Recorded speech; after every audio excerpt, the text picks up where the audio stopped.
छत्तीसगढ़ में कौन मुख्यमंत्री होगा, ये गुत्थी सुलझ गई है। बीजेपी के नेता विष्णुदेव साय छत्तीसगढ़ के नए मुख्यमंत्री होंगे।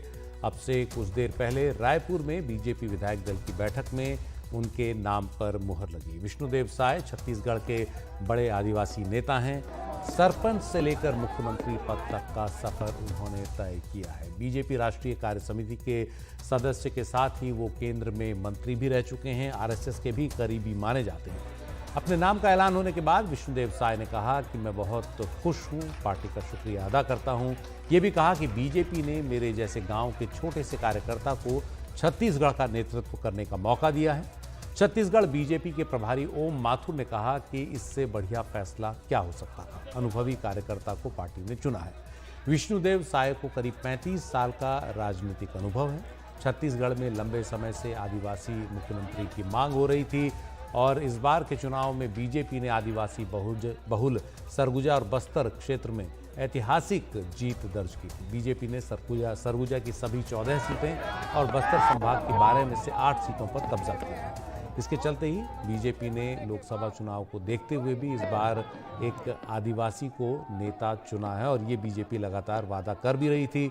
अमित शाह जब चुनाव प्रचार में थे तब उन्होंने कहा भी था कुनकुरी से, जहां से विष्णुदेव साय लड़े हैं, कि आप उनको जिताइए, हम उनको बड़ा नेता बनाएंगे। तो आज की इस जीत के बाद विष्णुदेव साय और उसके अलावा जो अन्य नेता हैं बीजेपी के, वो क्या कह रहे हैं, आइए सुनते हैं।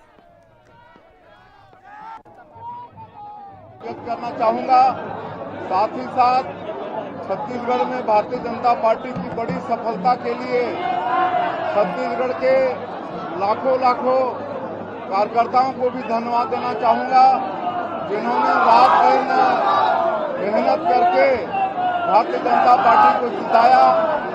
साथ ही साथ हमारे राष्ट्रीय नेतृत्व, हमारे देश के यशस्वी प्रधानमंत्री आदरणीय श्री नरेंद्र मोदी जी, हमारे देश के यशस्वी गृह मंत्री आदरणीय अमित शाह जी, हमारे राष्ट्रीय अध्यक्ष आदरणीय श्री जगत प्रकाश नड्डा जी सहित और अनेकों राष्ट्रीय नेतृत्व, हमारे केंद्र सरकार के मंत्री छत्तीसगढ़ में चुनाव प्रचार के लिए आए, भारतीय जनता पार्टी को अभूतपूर्व सफलता दिलाए। इसके लिए आदरणीय ओम प्रकाश माथुर जी, सह प्रभारी हमारे मनसुख भाई मांडविया जी, नितिन नवीन जी और हमारे जो प्रदेश के नेतृत्व हैं, उन सबको भी मैं बधाई और धन्यवाद देना चाहूंगा, जिनके अथक प्रयास से भारतीय जनता पार्टी की इतनी बड़ी सफलता मिली और आज हम लोग सरकार बनाने में सफल हुए हैं। एक मुख्यमंत्री के नाते हमारी प्राथमिकता होगी कि आज छत्तीसगढ़ में जिस तरह से 5 साल तक कांग्रेस पार्टी की सरकार चल रही थी, जिससे हर वर्ग तरस था, और आज इस सरकार से छुटकारा मिला है और हमारी प्राथमिकता रहेगी कि हम लोगों ने जो चुनावी घोषणा पत्र जारी किया है, मोदी की गारंटी, उसमें जो भी वादे छत्तीसगढ़ की जनता से किए हैं, उसको प्राथमिकता से पूरा करना ये हमारा काम होगा।